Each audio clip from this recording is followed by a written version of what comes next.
God. We're here. What? We're here. Yay. Oh, you know what? All it took was rebooting the computer. The little things. Technology. Jeez. I'm telling you. Technology. So, you know what? We're so late with this, you know what? Glittering Pony wanted me to announce this to the world. I'm sorry, Amy, but like huge announcement for Equestria LA. Can I do this real quick? Real quick? Go. Awesome. Huge announcement for Equestria LA. Guess who they got signed today? Only a few minutes ago. Do tell. I want to know. I'm going to tell right now. You want to hear? You want to hear? You want to know? I want to know. My favorite party guest, Tabitha St. Germain, will be joining us in LA. I love Tabitha. Yes! Everybody loves Tabitha. She is my favorite party guest. And she will be with us at Equestria LA. Only in a few weeks' time. Not much. But you know what? That is the huge announcement for Equestria LA. And I am so proud to bring it to you. Only 15 minutes late because my show derped. I sorry. Okay, I tested it. I swear I tested it. Swear to Celestia. I tested it an hour ago and it worked. But now, Dusty, am I able to watch you, or will that totally mess with my head?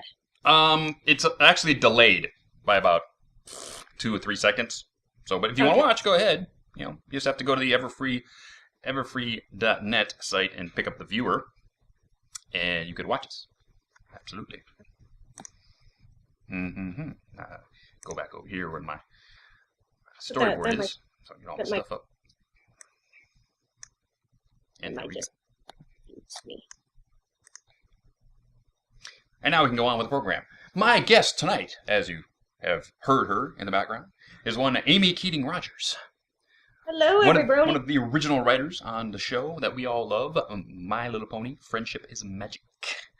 Yes, was there at the dawn of time of this wonderful little shindig that we call Pony.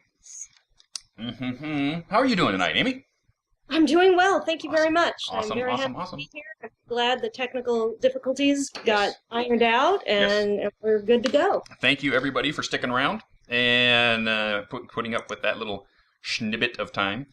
Yes, and Rich is telling me, yes, check my audio settings. Yes, I know, Rich. Everything should be cool. Everybody out there, better? You can hear me now? I think so. Okay, we will get on with it.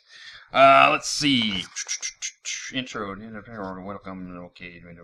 All right, we're going to go to questions. Because I got a bunch of questions right here for Amy that Caradwin has helped me, because he's a writer too, you see. So he's helped me with some of these wonderful questions for Amy.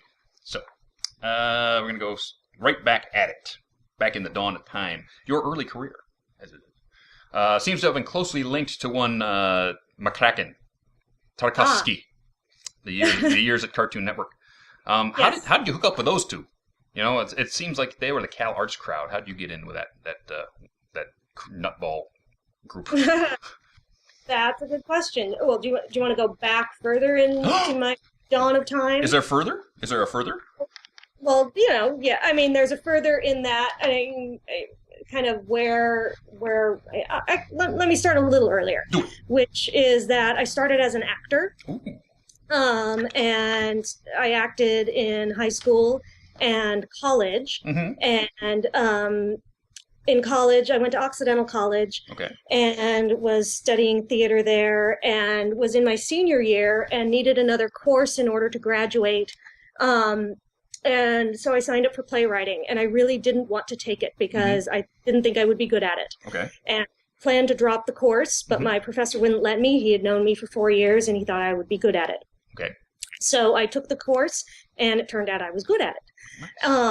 So I wrote my first play. It was a very short play, and I ended up in the New Play Festival at Oxy, and I ended up being in it because I was the only gal in the theater department that was willing to perform in her underwear, which I don't quite get, because if you're going to perform in your underwear, do it when you're in college.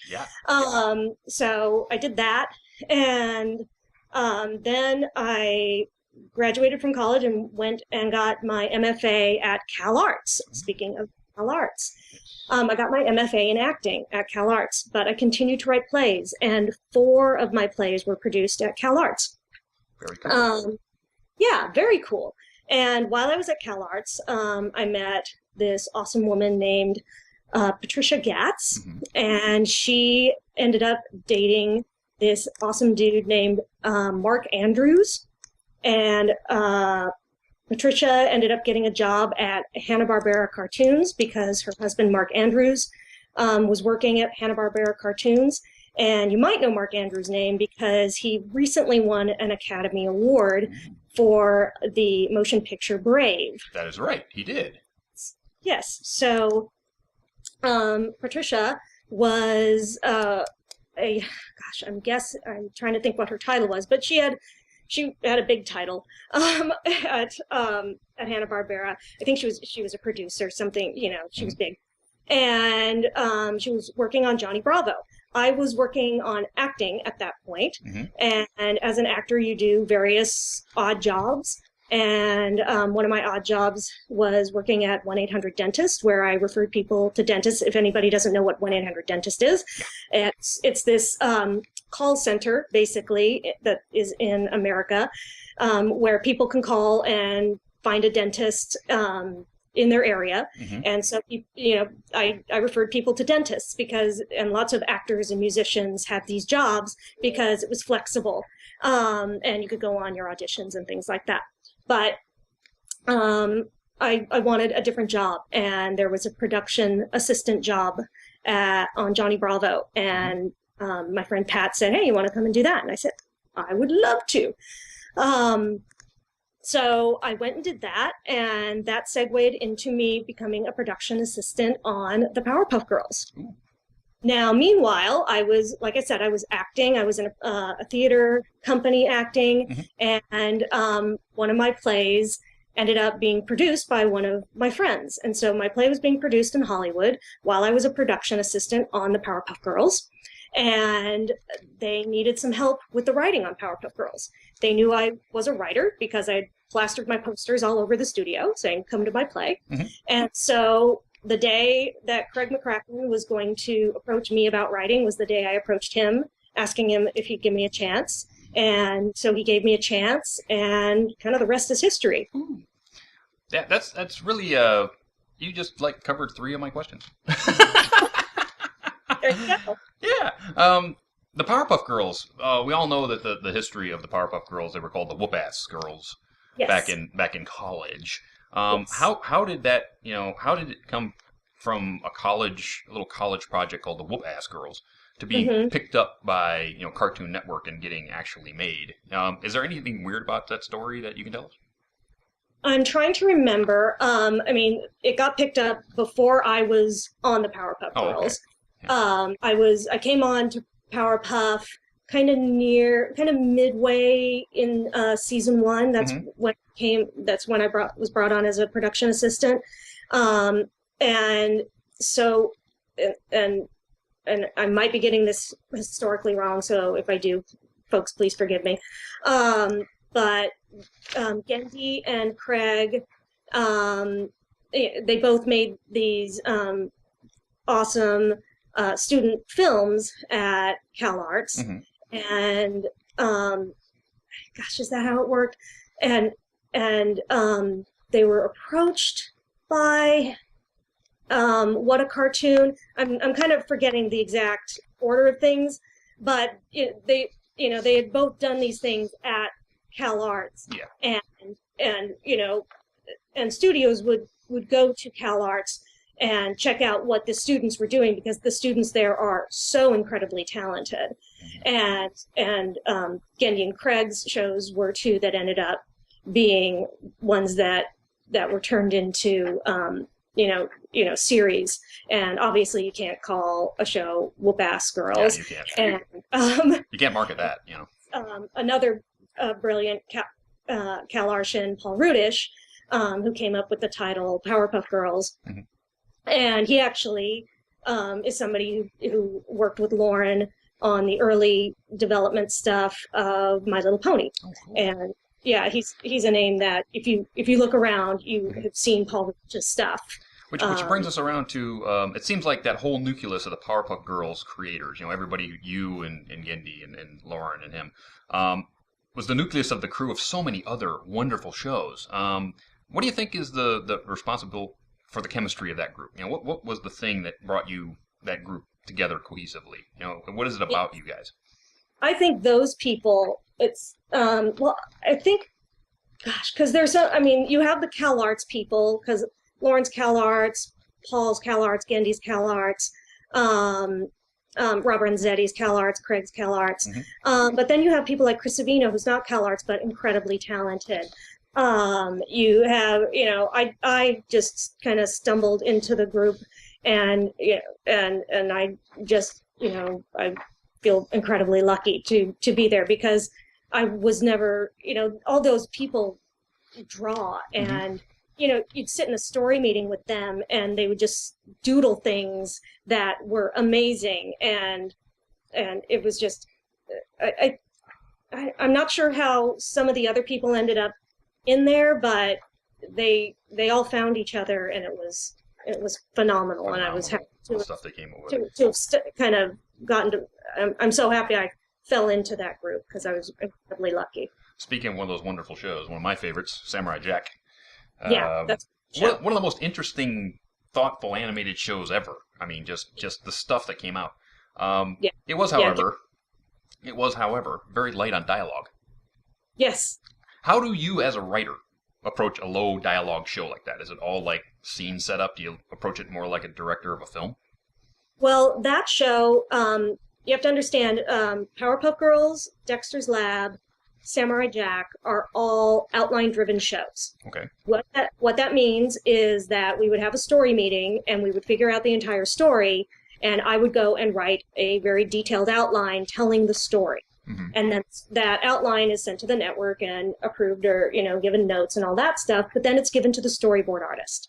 And the storyboard artist draws it and does the dialogue. Oh, okay. Which is why, with Samurai Jack, it's so wonderfully visual, because you have an artist doing all of the visuals, and you know, the limited dialogue is, you know, they put in dialogue where it was needed, but they did as visual storytelling as was needed, as they got to just explode with visual storytelling. Yeah, that's what I love, that show. It's visuals. That's what Gendy wanted to do. He wanted to be able to. He's an incredible visual storyteller. Is that sort of why you were called an outline editor for that show? Exactly. Oh, okay, cool. That's another question. I got one for you, because you're a writer. Because you know, it sounds like you didn't do too much dialogue writing, but were you ever like in the studio, say when Mako was doing his lines? I wasn't, and yeah, I know, that's sad. And I'm trying to. Yeah, I was never in the recording sessions for that show. Did you ever meet the man?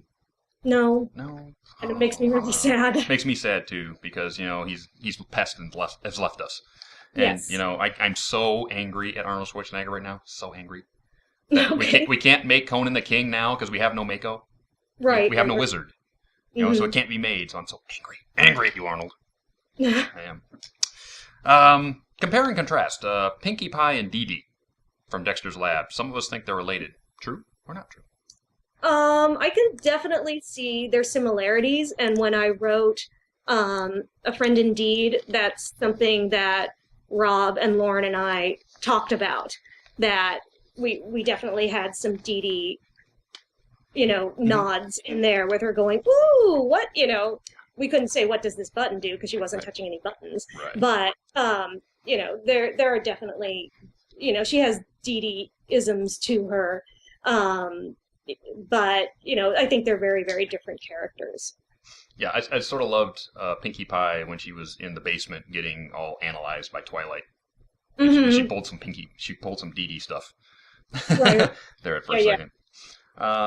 How did Foster's Home compare with Powerpuff Girls and Samurai Jack from a creator's perspective?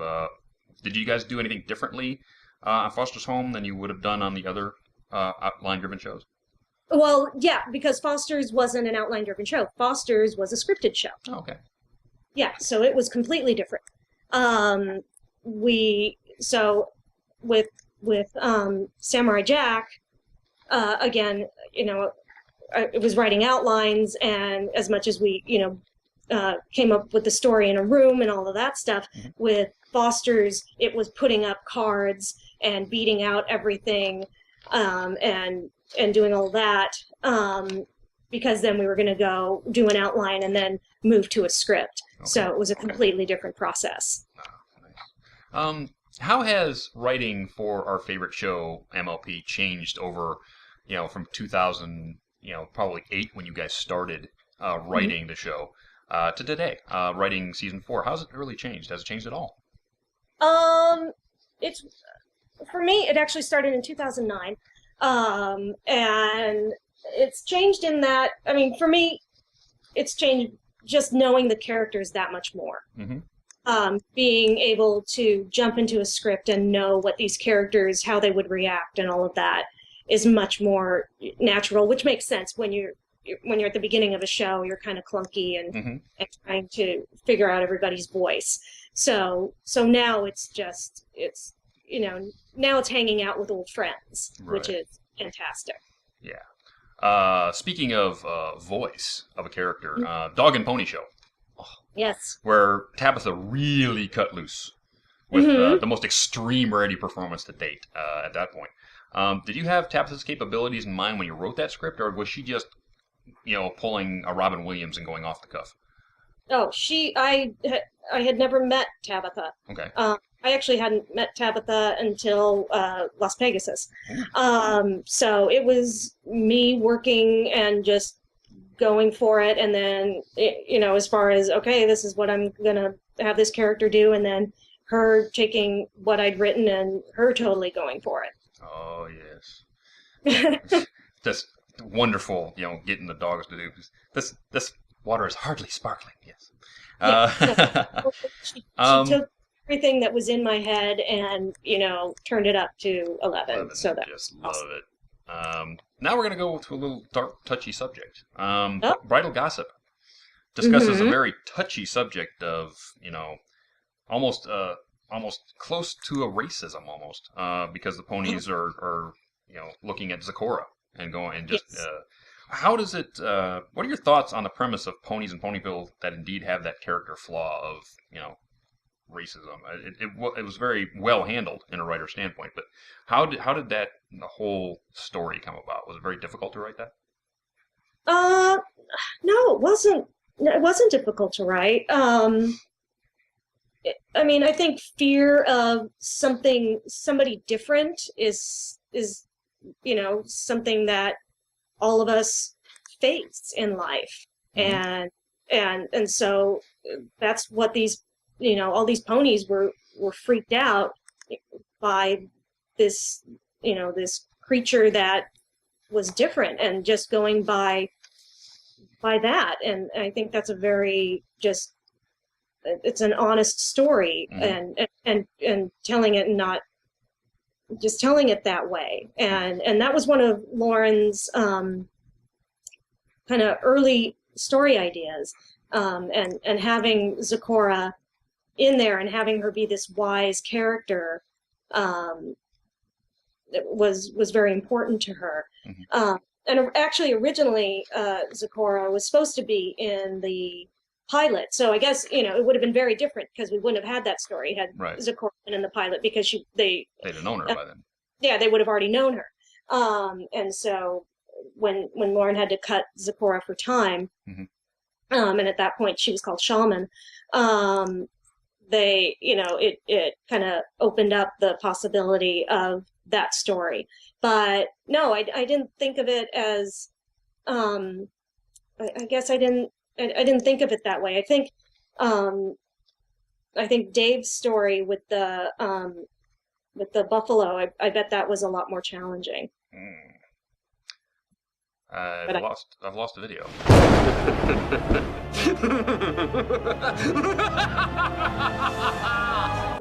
And we're back. Love live stream. Love it. Love it. We're just having an evening. Mm-hmm. Cowboy Dave is gonna run out of derpy pictures to use to cut this one together. Sorry. We're trying. If live stream would stop it, we'd be fine. Let's go to a couple of more questions, and then we'll get into charities and questions from the live studio audience. Everybody who's stuck around. Okay. Just a couple more. Let's see. You were the story editor for an entire season of Care Bears. How was it different being in that position? And what was the most difficult part of stepping up to that role? The difference is, you're in charge of all the stories and the scripts and making sure everybody's, on schedule and doing their thing, and you fix people's outlines and scripts and make in that situation, I didn't get to write a lot of scripts. I wrote one, I believe, maybe two. And then the rest, I was just editing everybody else's work. Right. And it was a very good experience. I had a really good time, kind of shepherding everything for everybody. Cool. Yeah. Let's see. Mystery on the Friendship Express.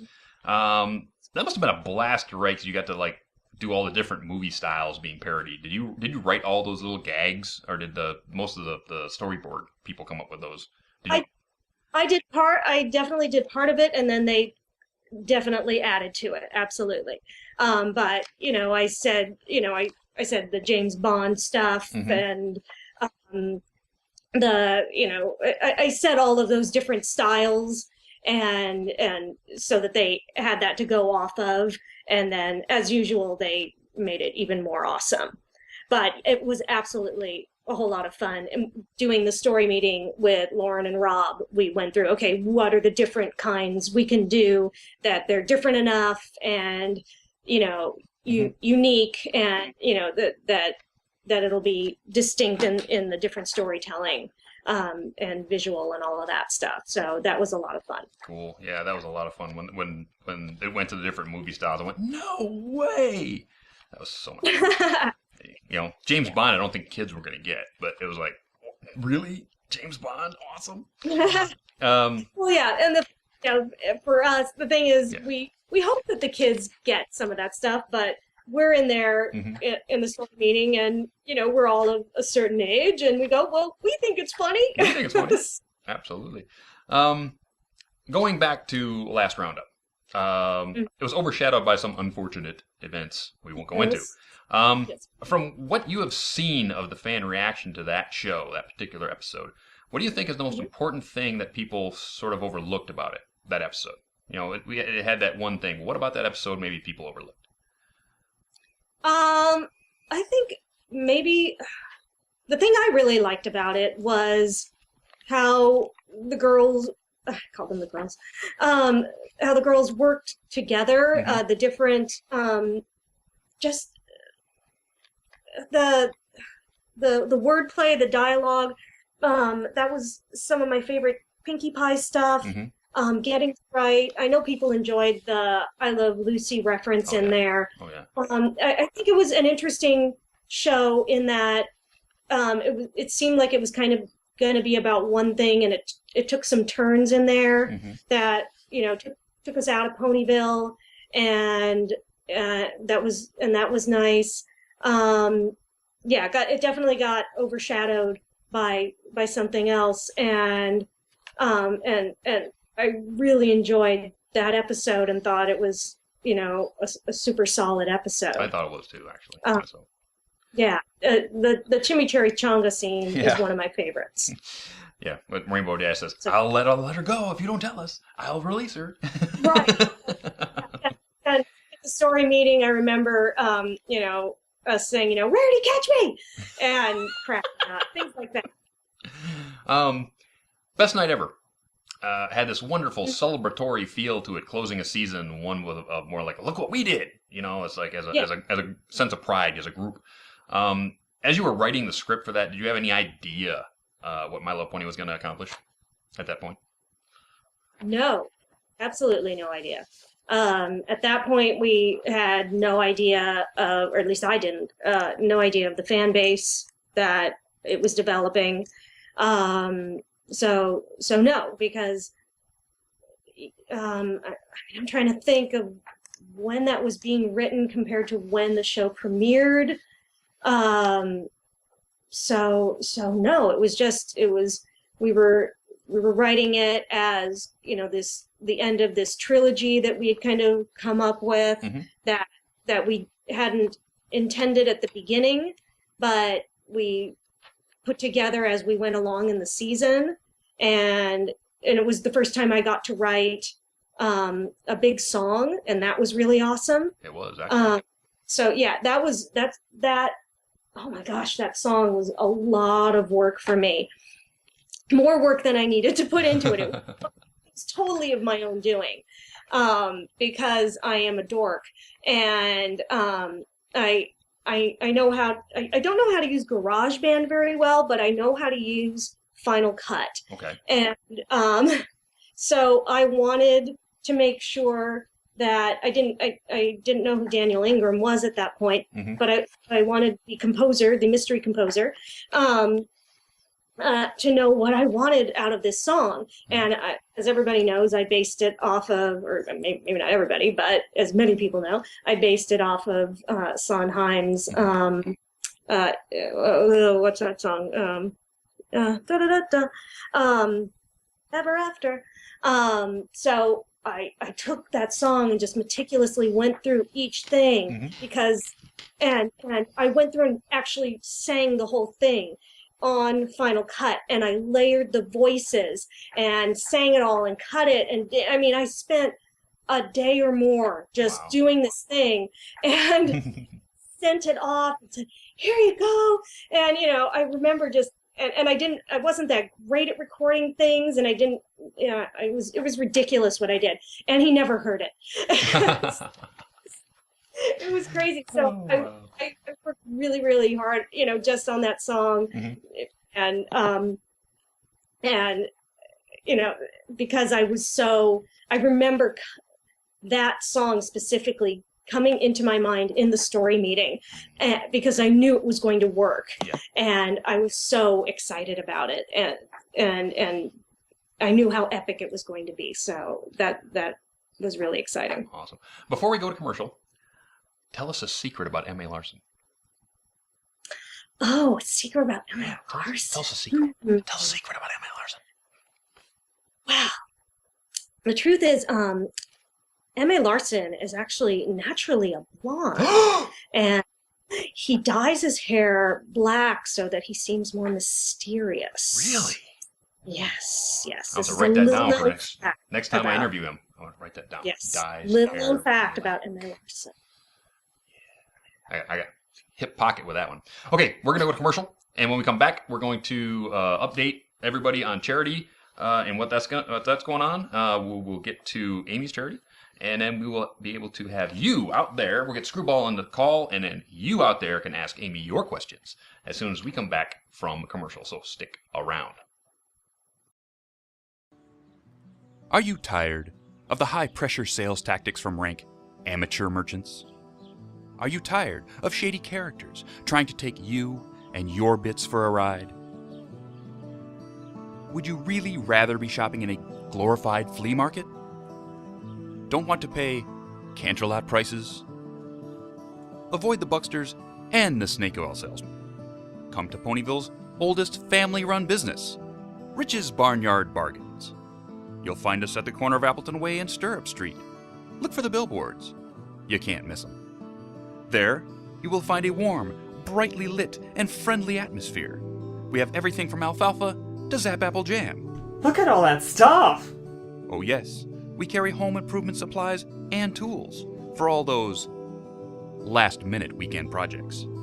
And remember, Rich's Barnyard Bargains. If it ain't filthy and it ain't stinking, then it ain't rich.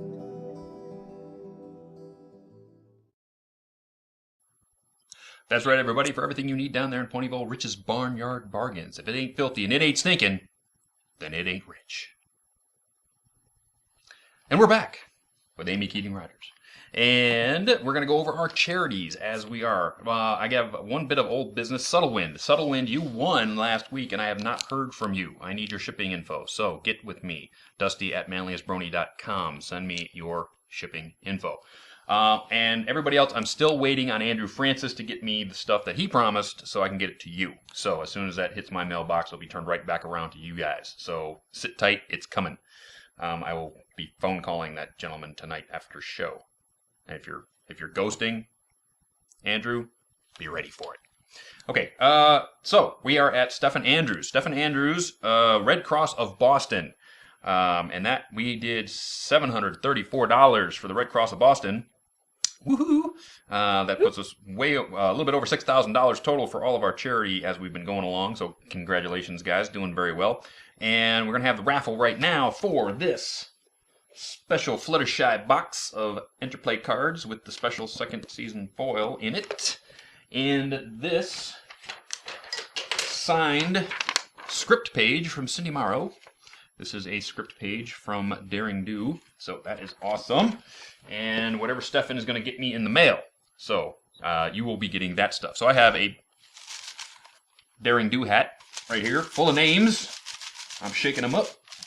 And I'm going to close my eyes. And I'm going to go in here, and I'm going to pick a name. Here's one right here. Let's see what this name says. This name says Storm Shield. Storm Shield, you win this week.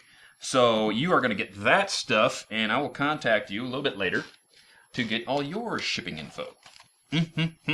So that is awesome. Congratulations. Thank you, everybody, for all of your wonderful charitable donations. And we're going to need them again because Amy is here with her charity. And tell us a little bit about your charity, Amy.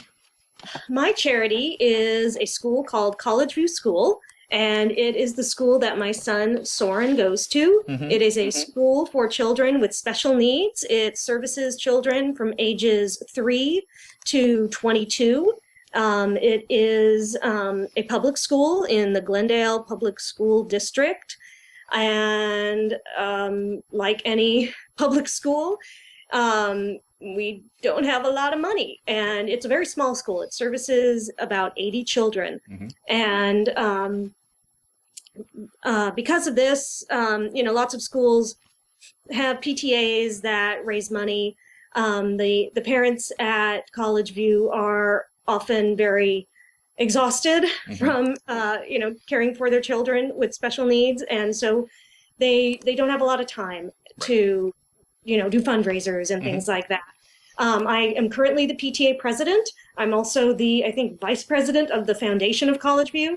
So there's a handful of us, quite literally, that do our best to try and raise money for College View, to try and make sure that the kids get what they need as far as getting, whether it's special events to come to the school, like petting zoo kind of things, or snow day, or because we don't really get a lot of snow in California where we are.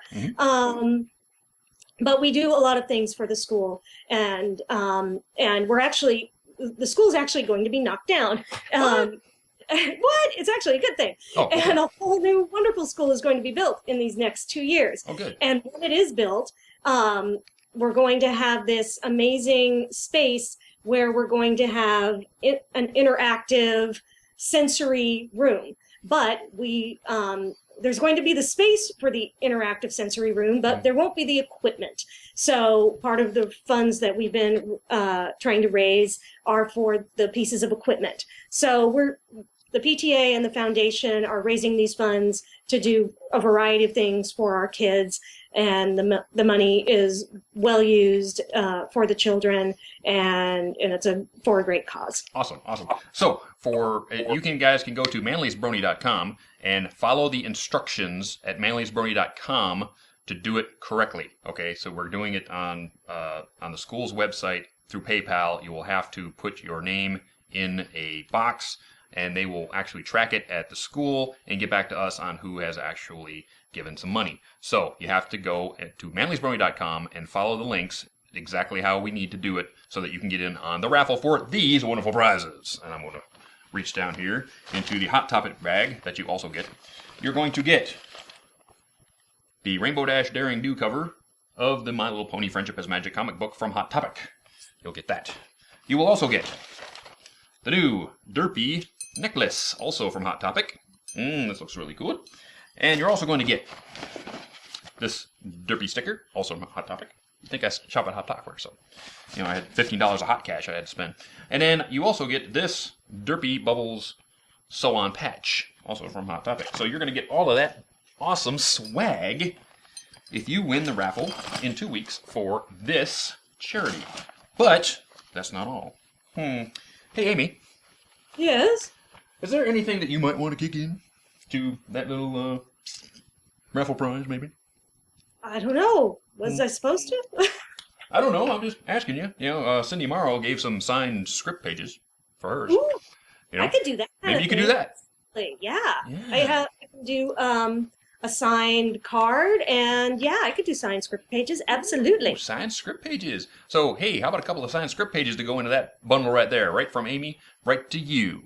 So, I think we're going to go ahead and do that. We're going to throw that in on top, and that'll be the cherry on top of everything. So, in 2 weeks, we'll take the drawing for that one. And so, get over there to manlishbrony.com after the show, or when the show hangs, when you got about 10 minutes when I reboot the computer, to go over there and give $5 or more to the school for Amy's son, Soren. And he's an awesome guy, I'm telling you. You guys see the picture of Soren in his flight suit? That was so cute. Oh my gosh. Loved it. And now, Screwy! Where are you, my boy? Yo ho, Screwy's here. What is up, my boy? How's your week gone? Hunting. Nice. I've been with my very awesome friend Logan, and even though we haven't got anything yet, it's been a blast. We got to see all sorts of amazing wildlife. We got to see like around 40 deer. We saw what looked like 150-pound beaver, I swear. Whoa. And that'd be a heck of a hat. Oh yeah. You need to give me a beaver so I can have a hat. That could be a coat, for goodness sake. Yeah, and then it snowed, and it's been a very, very odd week. Yeah, that's Alberta for you. Hey, anybody in the chatty box want a question? Oh boy, there's so many. There's so many. I'll get right onto it. Do it. So this one is from Flare Cobra for you, Amy. What's your favorite character to write about? I really like writing Pinkie Pie because she's so silly, and her brain works in such a goofy way that my brain often works in, and so I get to tap into that. Second, writing Applejack, I get to tap into kind of my kind of country-isms that I say for whatever reason. I think I got a lot of them from I Love Lucy, but I get to throw those in. That's cute. Cool. Thanks. So this one is from Olden Pony. For you, Amy, what is your favorite Brony convention you've been to? That's a good question. They're all so different and unique in their own wonderful way. I had a really good time at Midwestria. It was so small, and Larson and I got to sing karaoke, and it was just, it was a really good time. It was really kind of fun and mellow. Cool. Yeah. So this one is from Secret Tale. Amy, what do you do to cure writer's block? Often I drive my car. Yeah. So if I'm stuck on something, it's doing the mundane tends to unstick me, and doing those things that you don't have, not that I don't think when I'm driving, but it's those things that you do, you do them very naturally, or you do them so often. That's when I figure out things the most. Nice. So this one is from KJR. question for you, Amy, is what advice could you give someone who wants to get into writing or performing in animation? Always, take classes and write. As far as performing, take a voiceover class and get a demo thing. There's so much stuff online now that you can submit your writing or submit your voiceover work to, and see if you can get jobs there and kind of build up your skills and your resume, and see get your stuff out there. But for me, taking writing classes is good, and always hearing my stuff out loud is good, just to see what works and what doesn't, and build that confidence to a place where I feel good about submitting my stuff out to strangers. Cool. Next. Awesome. Actually, Dusty, this one is from Glittering Pony. She just likes to say thank you for the announcement. No worries, Glit. You know I love you guys. Now where did I put? Oh, actually, this one's from Snitch Pony 567. Dusty was wondering if you could show off the rainbow dash on your arm. This one on my arm? Okay. Well, let's see. I gotta get the shirt off. Oh, ow. Oh, ow, ow, ow, ow. And yes, it hurts. Yes, people. Yes, tattoos hurt. Okay. So, here we go. Ugh.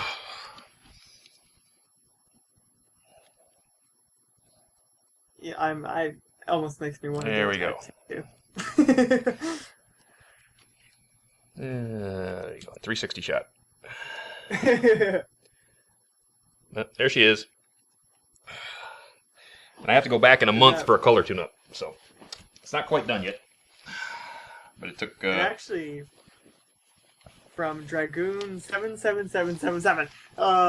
Question for you, Dusty, yes. Since you brought up the tattoos. Why'd you get a Rainbow Dash tattoo instead of Cheerilee? Because Rainbow Dash is most like me. I'm most like Rainbow Dash. So, Rainbow Dash was the first pony that I really loved in the show, and she's a lot like me, a little bit. It's one of those things where I'm not done. I've got Rainbow Dash now. I've got something else in mind. So it's just one of those things. Tattoos to me are a personal thing. They're not just slapping cartoon art on my body. They got to mean something to me. So I want to remember this last couple of years of my life and everything that I've done for you guys and everything I've done for charity and everything that's happened to me. So Rainbow Dash feels a little bit more like personal to me than Cheerilee at the moment. So that's why I went with that. Plus, it looks awesome. So this one is from Buttons Pony. He says to you, Amy, I love your work on MLP and I'm so glad for your contributions because they've helped me and others in this world see through new eyes. That's very nice. Yay, Buttons. And also, Buttons likes to ask, Amy, can we have a Daring Do episode? That's Please. not up to me. Why not? Just write it and then slap it at Hasbro, like, here you go, do it. Yeah. We all want one. Ooh, so this one is from Douglas. I never actually thought about this before, but for Amy, do you think the Cutie Mark Crusaders are based off the Powerpuff Girls personality-wise? No, I don't think so necessarily. That'd be. No, I don't think so. Yep. I could hear you going on that awesome solo right there, Dusty. Yeah, I gotta play with Amy here. I gotta turn this up. There you go. This was my birthday present from Kerduin. I love it. I start lessons on Thursday. So. Awesome. Yep. Thanks. My brother's texting me. Sorry. After show, my brother wants to watch Django with me, so he's just really pumped. But here we go. So this one's from Violent Bray. Amy, why don't you have a ukulele show on Everfree Network? Oh my gosh. Because we haven't developed it yet. Yeah. I have a ukulele show idea, but it's actually an inappropriate ukulele show idea. Inappropriate? How can ukuleles be inappropriate? So, yeah, I'm trying to figure that stuff out, whether... yeah. I mean... So, in answer to why I don't have something on there, I don't know. It would just be me playing, all my favorite oldie songs, me playing lots of old standards. So you'd see me just being a silly person, which maybe would be enjoyable. I don't know. Sure would. That Absolutely. would be enjoyable. There's Works for sketchy sounds. sounds. The oldies. Works for sketchy every Thursday. There you go. And I want you to know that Larson just confirmed that it's true that he is as blonde as Megan McCarthy. There you go. There you go. I'm just wondering if the hair on his toes match. No. What? I'm not asking those questions.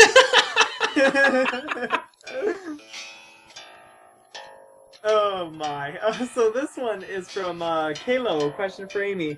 Is there anything that you'd like to go back and change in any of your MLP FIM scripts? That's a tough one. That's a tough one.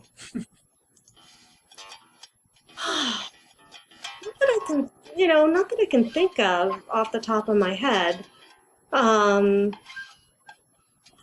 Yeah, I mean, there's stuff that of course was cut that I wish hadn't been cut. That's the biggest thing. There's stuff that I wish hadn't been cut because that would have clarified issues. Mm-hmm. But other than that, I think things turned out well. Awesome. Yep. So this one is from Mason L. Cat. Question to Amy. If you had an opportunity to work on any other show other than My Little Pony, what show would it be and why? Back when it was on, I was a huge fan of Avatar: The Last Airbender. And I actually wrote to them and said, I love your show so much and I would love to write on it. And, I was very crazy fan. Mm-hmm. And they wrote back to me and were super cool. And, they kind of had their set writers, and I totally get that. Mm-hmm. But they were very nice and appreciated my love of their show. But I just loved that show. Oh, I liked it. I love that show too. That's one of those, whenever it's on, I'll keep it, I can watch any episode, I'll jump into any episode and watch it. Cool. Awesome. So this one is from Flare Runner to Amy. What is your favorite episode of MLP that you didn't write? I really like Hurricane Fluttershy. Oh, it's an adorable one. I love that one. I'm a huge Fluttershy fan, so I like that one. Cool. Definitely. Yes. That was very fun. Yeah. So this one is from Flutterlove. For Amy, what is your process for writing a story? I mean, the whole writing process in general is, for MLP is, you get your story idea and then you have a story meeting and you break down the story. You have the teaser and Act 1, 2, and 3, and you make sure you have the cliffhanger at the end of Act 1 and 2, and you figure out all the beats and you get jokes in there and you make sure you have a cohesive story that you can make a 22-minute episode out of. You go home once you have all that figured out, once you're done with that story meeting, and you write an outline with the acts broken down like that. That's sent into it's sent first to the story editor, and you get notes, and then once it's approved by the network and the studio, you move on to the script. And the great thing about the outline is because you've beat it out like that, you know exactly where your story is going. And so now you're just adding dialogue and action. But, you know, so then it's just going through and, you know, bringing it, you know, adding all the characters to it and adding them talking, that kind of thing. So then it's me sitting down, and it is a daunting thing at first of, oh crud, I have to get, you know, 33 pages, and I don't know if I'm going to be able to do it, and I'm all freaked out. So I start with, okay, I need to get the teaser done. And that, you know, is generally, it's 3 pages. So I go, okay, if I can get the teaser done today, I'll do that. And so I'll just try and tackle that. Well, once you get those 3 pages done, you go, well, I'll continue on through the rest of Act 1. And just kind of, it becomes a snowball where the more I write, the more I go, okay, I've accomplished this. I can keep going. I can keep climbing this hill. So it just goes along like that. Awesome. So this one is from Sard Shift to Amy. Was it incredibly boring as a dentist referral agent, or did you actually have a good time? I had a good time. You know, you're hanging out with a bunch of other people, the other operators, so that's fun. The thing about being an operator, people calling in for a dentist, is that often they're in pain because they have, you know, they're calling for a dentist because they need dental work. So they're not often in a good mood. And so they're a little cranky at you. So that's one issue. The other issue is that we would get crank calls, or people would use our phone line for other purposes other than a dentist. More nefarious, I guess, less appropriate uses. Oh, geez. What, trying to find a chiropractor? Yeah, just like, exactly. Yeah.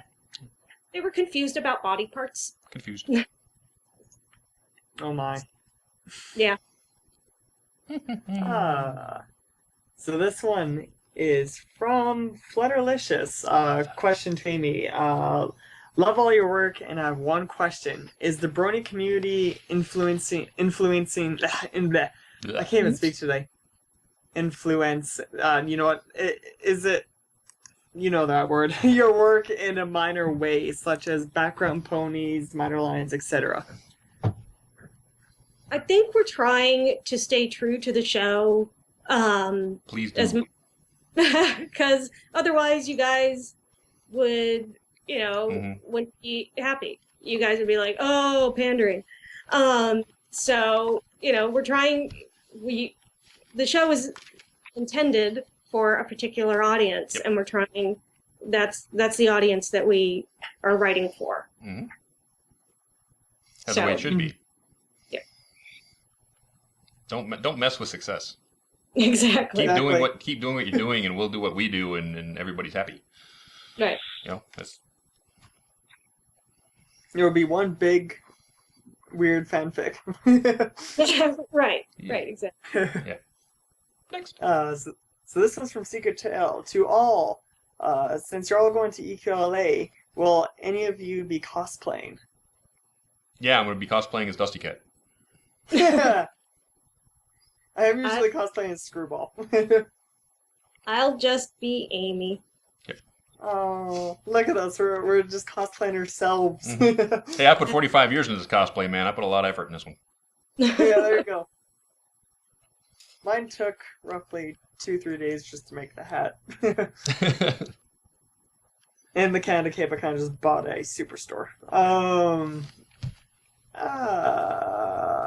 Sorry, I just need to try to get back to where I left off. Where did I put you?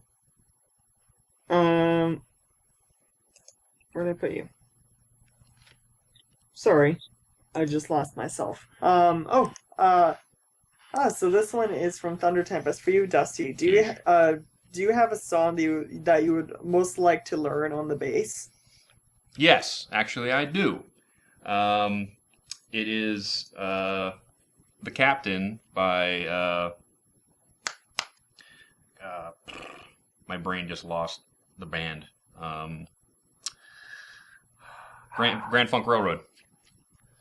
I'm your captain, I'm your captain, though I'm feeling mighty sick. That song, okay? Listen to the bass line in that song. It goes everywhere. I want to learn that song bad. That is an awesome, jazzy, funky, awesome song. I would love to learn that song, but it's going to take me years to get that good on the bass. But I'll do it. I'll do it. Do it, Philly. I'm going to do it. So this one is from James P. Short 6. For everyone, chimichurri or chimichanga? Chimichurri. There you as go. long as it has more cherry in it, that's my pick. Whichever one has more cherry in it. I have to agree. I love my cherry. Yep. I love cherries. You're making me hungry. Mm-hmm. And all I had was popcorn today. I might have to make that into a cooking video. Oh, do it! Do it! Yes! I'd love to see that. I'd pay to see that. So this one is from Teddy Rumskin. To Amy. I'll reword this. Who's your favorite pony? Like I said, but my favorite pony to ride for is Pinkie Pie. And favorite pony, like, out of character-wise, would still be Pinkie Pie? I don't answer that question. Because people get cranky. It's Cranky true. people. They usually do. Which they shouldn't, because everyone has their favorite pony. Even the writers, even the people who work on the show have their favorites. Don't get cranky about it.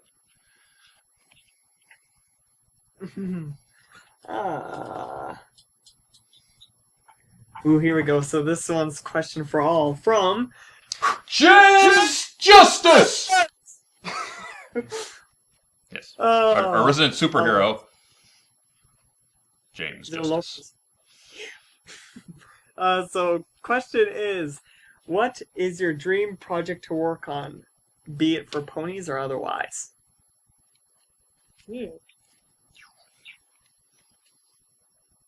It doesn't have to, and this is for all, so is there something out there they always wanted to do as a dream project? Oh, man. You know, I would love to build a motorcycle with Arlen Ness. Dream project. Ooh.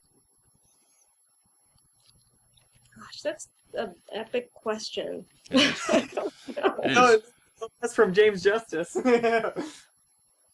Golly. I don't know. Can you read now? I gotta think up on myself. What is my dream project? Oh man. I don't know why, but I got hunting stuck in my head like no tomorrow. It's all I've been doing for the past while. It's like, it's all that's been stuck when I'm at work or anywhere. It's just like, I just want to go out wearing my ghillie suit and just go out hunting. I want to go hunting. My thing. Oh, yeah, and that's the thing is, I just ordered that ghillie suit. And it's like a brown/green. Mm-hmm. So it's like awesome for spring and summer, right? But then the very next day, it snows. Yeah, thanks a lot, weatherman. I'm really stumped. I really don't know what my dream project is, but now I will think about it. Think about it. We'll go on and you can come back to it if you want. Okay. Yeah. Let's go. Ooh. Oh, where? I like this. From Pony Swag. Without revealing anything too big, Amy, explain season 4 in one word.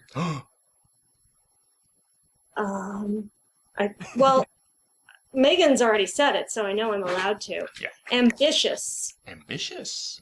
Ooh, ambitious. We already know that there is a song from a character that has not sung before. She has said that. My bet is on Luna. I'm thinking I'll just... That's my bet. I put my bets on Luna. Because Celestia now has a song. And it's awesome. That's true. She did sing. Yeah. So I think Luna's going to sing. Maybe even Discord. I could totally see that. True, because John actually sung in the documentary. Yeah, he did a good job. He did a good job in the documentary. Yeah. I could totally see him singing. Next. Awesome. Ooh, so also from Pony's Bag, I have to bring this one up as well, is for Amy, how are you finding Twitter so far? What is your favorite thing about communicating with the Brony Kingdom? I'm enjoying Twitter. I guess I've been on Twitter now for almost a year because I started right before BronyCon. Mm-hmm. I think my favorite thing is, I'm able to answer people's questions and I'm able to harass Larson. And, it's just fun to communicate with folks in this kind of quick way. So, yeah, I'm enjoying it. Awesome. Cool. So this one is from Luke S. This question to Amy. New Lunar Republic or Solar Empire? I don't know. Do I have to choose? Yes. Yes. Choose. You must choose. Why can't they coexist? The yellow pill or the blue pill? Pick one. I shall not choose between them. So you're going for Cadence, the Russian build again. That's 3. Yeah, that's me. Another one for the Russian vote. Next. I don't see these things. Go on. Ooh. Oh yes, this one's from Olden Pony. By the way, ask Olden Pony if she got her horseshoe back yet. Did she lose it again? Oh no. I see what you're doing there. Probably. Where's my rusty horseshoe? Where's my rusty horseshoe? So the question is, for all, if you had to become a pony in Equestria, Earth Pony, Pegasi, or Unicorn? Everybody knows I'm being Earth Pony. I think I'd want to be a Pegasus because I want to fly. See, the thing is, the Screwball is an Earth Pony, yet she has the ability to fly. So you know what? I don't know. I don't know what kind of species she is. I don't know. Maybe there's a horn under that big fluffy hair. Maybe. And yeah, you never know. So I guess unicorn then. I'll be a unicorn. There you go. There you go. Next. Ooh, where did I put you again? Oh,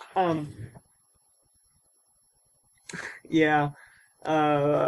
This one's our answer, but I'm just gonna put it in detail, Dusty, from Pink Pearl Apple. How much did it hurt to get that tattoo? I've been thinking of getting one. If you don't know the pain of needles, then it hurts a lot. But once you get the endorphin rush going, it's sort of like having a constant sunburn going on. But somebody's actually putting it into your skin. Fun. So over and over and over and over again.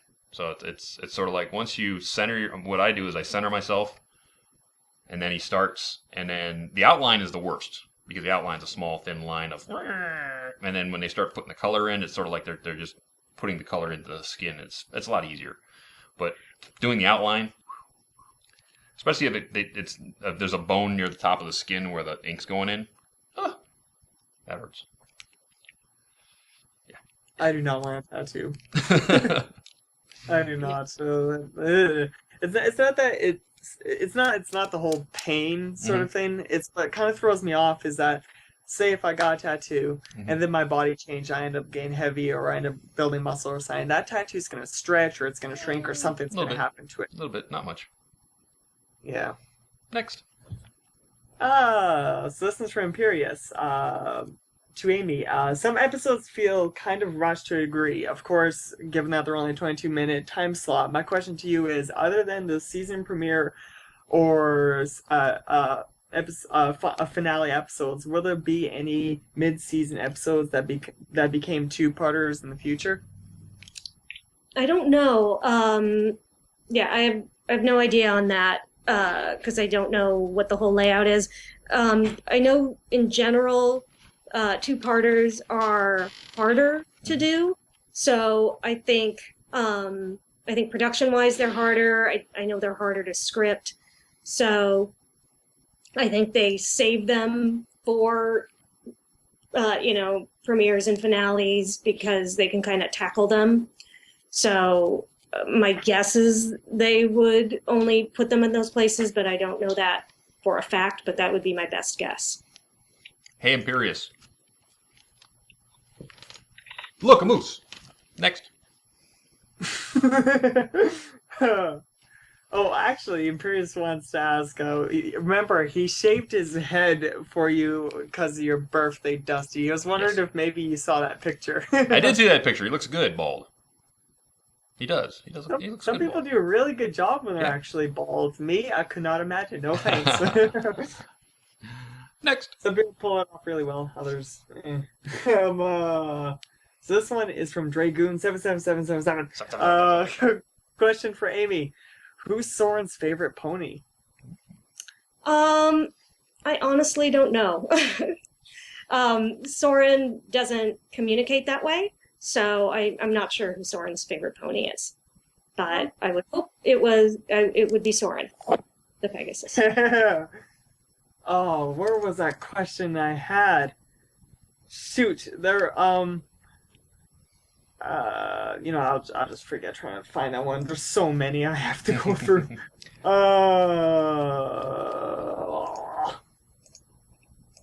That was a...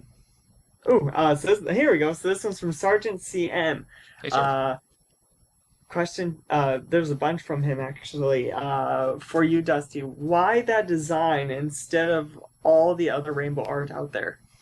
Because I basically came up with it. It's personal. So yeah, I could take somebody else's piece of art and slap it on my body and say, ooh, it's a Rainbow Dash tattoo. But I took a couple of different concepts and turned it into something that was basically between me and my tattoo artist. And it's more personal to me than just, somebody's art off the web. I think tattoos should be more personal than just, somebody going into a tattoo shop, and saying, well, I want some kanji letter on my back or my hip or whatever. So I just wanted to do something more personal. That's it. Mm-hmm. Also from Sergeant, for all, I'm actually looking forward to this. I kind of are you guys going to come to my room party at EQLA? Yes. That sounds awesome. I totally will. Tell me when and where. Yep. We'll make sure. Bring everyone. I think we're only going to go to the top of the hour. With all the derps that are going on in the show, I don't want to keep Amy too long tonight. So we're only going to go for about 10 more minutes, guys, so make them good. Okay, so this one is from Firemain. Question is, for you, Amy, did you name Soren, the pony, after your son Soren? Yes, I did. Absolutely. Yeah, I got to, in that episode, The Best Night Ever, I got to name that pony, and I was sitting there trying to figure out, what am I going to name this pony, and just going through my head and seriously racking my brain. It was kind of pathetic. And trying to, there's Rainbow Dash, and what are things like dash and flying, and I'm, coming up with synonyms and all these things. And then finally I come up with soaring, and then light bulb, and light bulb coupled with, of course, dummy. I just couldn't believe I hadn't thought of it. And then I was just filled with glee and just, oh my gosh, I get to name it after Sword. And so I put it in there, and you never know when something is going to get changed in a script. It can be put in there, and it could have been, they could have asked me to change it anytime in the draft. Mm-hmm. It could have gotten changed when it got storyboarded. It could have gotten changed for legal reasons, whatever. And so I didn't know for sure whether his name was his name until the episode aired. And so that was really, really exciting when it did air. And it was like, yeah. So that was very cool. Now I'm going to put a hold on the questions. I'm going to put a hold on the questions for a minute. Because we haven't heard Amy play her ukulele yet. Oh, haven't. We haven't. I'm sure you've been working on your derpy song. Oh, do you want to hear my derpy song? Yeah, because we heard parts of it at Las Pegasus. I'm sure you've been working on it. I mean, it's very short. Uh-huh. The derpy song's, it's only one verse. Yep. But here, let me pull up my derpy lyrics. Okay. What key is it in? Is it an A? I'm sorry? Is it an A? Is it an A? Yeah, or C or A or what? I don't know things like that. I'm guessing it's in C. Okay. Does that sound like C? Yeah, I think so. Derpy with your eyes askew. Just know I believe in you. Come on, let's go get some muffins, 'cause I love them like you do. Derpy don't know what went wrong, but I know that you belong in the town of Ponyville, and I hope you like this song. Derpy, I love Derpy. I love Derpy. I love you. Yay! Awesome! Woo! Everybody should be clapping their hands out there. I'm clapping. I'm clapping. I think I found the right key. Oh, that was awesome. That was Oh my Awesome! goodness. Yay, thank you. Thank you for Now you playing. need to record it and sell it everywhere. I think Hasbro might say something about that. But anyway, we got time for one great question, dude. Pick the good one. Ooh. You know what? I've been staring at this one for a little bit now, so I'm gonna go for this one. This one's from Haymaker. Question: what's your quote desert island book/movie and musical, or book, movie, and or musical recording? Something that keeps you that sort of that you love and that you would want to take with you if you were suddenly stranded on a desert island. Book, movie, and musical. Book, movie, and musical? Or music, yeah. Yeah. Book, movie, and music. Faves of those three.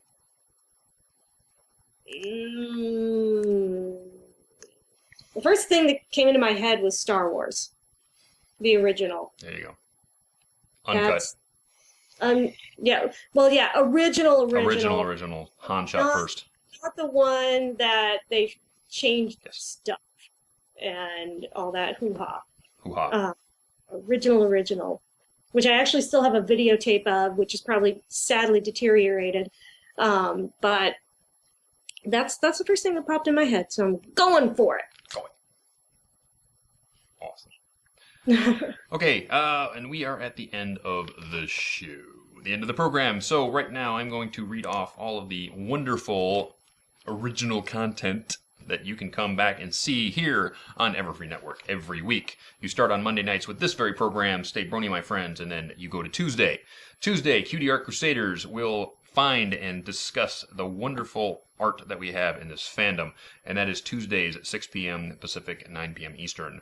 The Brony Clubhouse also is on Tuesdays, 7 p.m. Pacific, 10 p.m. Eastern, which is sort of it's sort of a weird show. You need to go watch that because all these really great little things that they do on that show, especially Pony History, going all the way back to G1. So check out that show. Equestria Inquirer, Wednesdays, 6 p.m. Pacific and 9 p.m. Eastern, which is Joe Stevens, Tech Rat, and all those wonderful people, including LTT. Come on. Moose! There you go, Screwy. I don't know what you were doing, but you're late. My brother was right here. Tell them to get out of the room. We're recording. Into the Spotlight with Osaka Jack, Wednesdays, 7 p.m. Pacific, 10 p.m. Eastern. And that is when Osaka will take the spotlight and put it on a Brony who's doing really great stuff but doesn't quite get the spotlight they deserve in our fandom. And then Post My Video with Jay Haller and BVids, Thursdays at 5 p.m. Pacific, 8 p.m. Eastern. Followed by Brony Breakdown with Saberspark and Paleo, Thursdays at 7 p.m. Pacific, 10 p.m. Eastern, where Saberspark and Paleo talk about everything that's going on in our fandom. On the radio side, Lunar Republic Takeover. Nightmare Moon takes over this entire radio station to play your requests. And that's Fridays, 3 p.m. Pacific, 6 p.m. Eastern. Mixology with DJ One Trick, the house show with DJ One Trick, Saturdays, 5 p.m. Pacific, 8 p.m. Eastern. Saturday Night Songs with the Creebers. Michelle Creeber and her clan will show up Saturdays, 7 p.m. Pacific, 10 p.m. Eastern, to plug all that really great stuff, including Speedy and Stretch and anything that they got going on. Blue Screen Bronies on Sundays, 5 p.m. Pacific, 8 p.m. Eastern, where the Blue Screen Bronies talk about everything in the gaming world that's going on right now.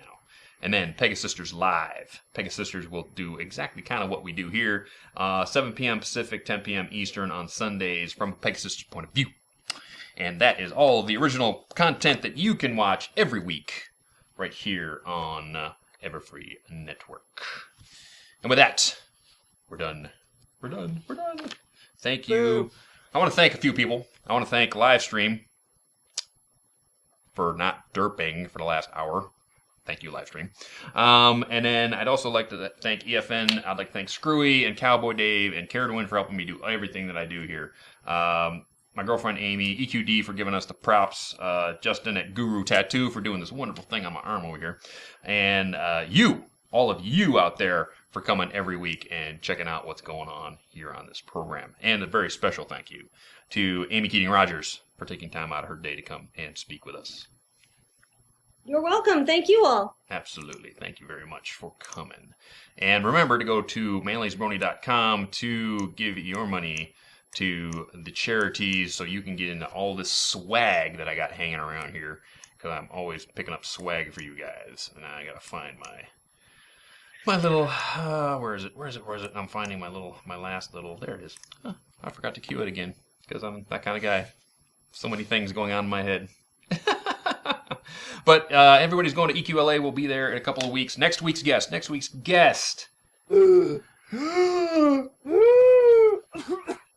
Kathy Westluck is next week's guest. Kathy Westluck will be here. Mayor Spike the Dragon will be right here for you guys to ask your questions. So don't miss it. We'll be back at our normal time, 5 o'clock, as long as live stream feels like working. Okay? It better. We'll see you then. Ciao. Good night, sweetheart. Well, it's time to go.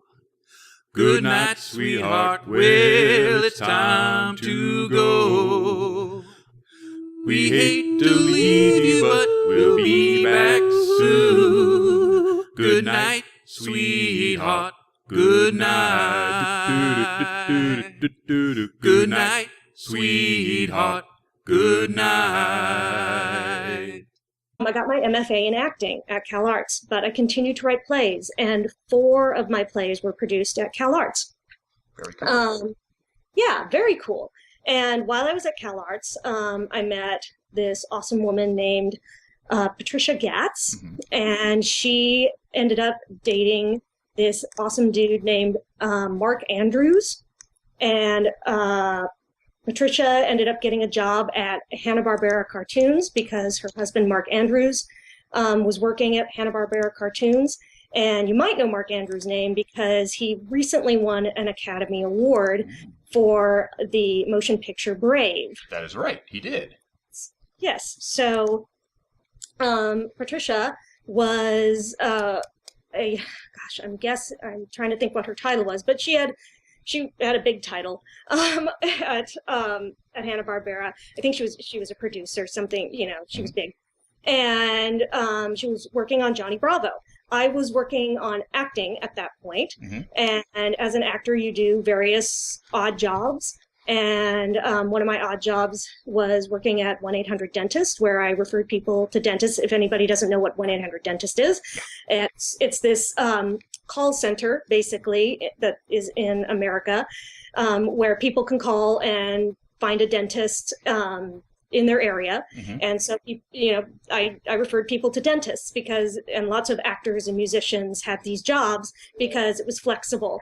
And you could go on your auditions and things like that. But I wanted a different job, and there was a production assistant job on Johnny Bravo. And my friend Pat said, "Hey, you want to come and do that?" And I said, "I would love to." So I went and did that, and that segued into me becoming a production assistant on the Powerpuff Girls. Now, meanwhile, I was acting. I was in a theater company acting, and one of my plays ended up being produced by one of my friends. And so my play was being produced in Hollywood while I was a production assistant on the Powerpuff Girls. And they needed some help with the writing on Powerpuff Girls. They knew I was a writer because I plastered my posters on. Dun, dun, dun. Oh my God. We're here. What? We're here. Yay. Oh, you know what? All it took was rebooting the computer. The little things. Technology. Jeez. I'm telling you. Technology. So, you know what? We're so late with this, you know what? Glittering Pony wanted me to announce this to the world. I'm sorry, Amy, but huge announcement for Equestria LA. Can I do this real quick? Go. Awesome. Huge announcement for Equestria LA. Guess who they got signed today? Only a few minutes ago. Do tell. I want to know. I'm going to tell right now. You want to hear? You want to hear? You want to know? I want to know. My favorite party guest, Tabitha St. Germain, will be joining us in LA. I love Tabitha. Yes! Everybody loves Tabitha. She is my favorite party guest. And she will be with us at Equestria LA. Only in a few weeks' time. Not much. But you know what? That is the huge announcement for Equestria LA. And I am so proud to bring it to you only 15 minutes late because my show dirked. I'm sorry. Okay? I tested it. I swear I tested it. Swear to Celestia. I tested it an hour ago and it worked. But, now, Dusty, am I able to watch you, or will that totally mess with my head? It's actually delayed by about 2 or 3 seconds. So, but if you want to watch, go ahead. You just have to go to the everfree.net site and pick up the viewer, and you could watch us. Absolutely. Go back over here where my storyboard is, so I get all the stuff up. And there we go. Me. And now we can go on with the program. My guest tonight, as you have heard her in the background, is one Amy Keating Rogers. Hello, everybody. One of the original writers on the show that we all love, My Little Pony, Friendship is Magic. Yes, was there at the dawn of time of this wonderful little shindig that we call Pony. How are you doing tonight, Amy? I'm doing well. Thank you very much. Awesome, I'm very happy awesome. to be here. I'm glad the technical difficulties got ironed all over the studio, saying, "Come to my play." And so the day that Craig McCracken was going to approach me about writing was the day I approached him, asking him if he'd give me a chance. And so he gave me a chance, and kind of the rest is history. Yeah, that's really you just covered 3 of my questions. There you go. Yeah. The Powerpuff Girls. We all know that the history of the Powerpuff Girls. They were called the Whoop-Ass Girls back in college. Yes. How did that? How did it come from a little college project called the Whoop-Ass Girls to be picked up by Cartoon Network and getting actually made? Is there anything weird about that story that you can tell us? I'm trying to remember. It got picked up before I was on the Powerpuff Girls. Okay. I came on to Powerpuff kind of midway in season 1. That's when I was brought on as a production assistant. And so and I might be getting this historically wrong, so if I do, folks, please forgive me. But Gendy and Craig they both made these awesome student films at CalArts, and gosh, is that how it worked? And they were approached by What a Cartoon. I'm kind of forgetting the exact order of things, but they had both done these things at CalArts, and studios would go to CalArts and check out what the students were doing, because the students there are so incredibly talented. And Gendy and Craig's shows were two that ended up being ones that were turned into series. And obviously you can't call a show Whoop-Ass Girls. Yeah, you can't. And you can't market that, another brilliant CalArtian, Paul Rudish, who came up with the title Powerpuff Girls. And he actually is somebody who worked with Lauren on the early developments.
Out and we're good to go. Thank you everybody for sticking around and putting up with that little snippet of time. Yes, and Rich is telling me, yes, check my audio settings. Yes, I know, Rich. Everything should be cool. Everybody out there, better? You can hear me now? I think so. Okay, we will get on with it. Let's see. Intro, welcome, okay. All right, we're going to go with questions, because I got a bunch of questions right here for Amy. That Caradwin has helped me, because he's a writer too, you see. So he's helped me with some of these wonderful questions for Amy. So we're going to go right back at it, back in the dawn of time. Your early career, as it is, seems to have been closely linked to one McCracken, Tarkovsky, the years at Cartoon Network. How did you hook up with those two? It seems like they were the CalArts crowd. How did you get in with that nutball group? That's a good question. Well, do you want to go back further into my dawn of time? Is there further? Is there a further? Well, yeah. I mean, there's a further in that. I mean, kind of where. Let me start a little earlier, which is that I started as an actor, and I acted in high school and college, and in college, I went to Occidental College and was studying theater there, and was in my senior year and needed another course in order to graduate. And so I signed up for playwriting, and I really didn't want to take it because I didn't think I would be good at it. And planned to drop the course, but my professor wouldn't let me. He had known me for 4 years, and he thought I would be good at it. So I took the course, and it turned out I was good at it. So I wrote my first play. It was a very short play, and I ended up in the New Play Festival at Oxy, and I ended up being in it because I was the only gal in the theater department that was willing to perform in her underwear, which I don't quite get, because if you're going to perform in your underwear, do it when you're in college. So I did that, and then I graduated from college and went and got my MFA at Cal Arts. Speaking of Cal Arts.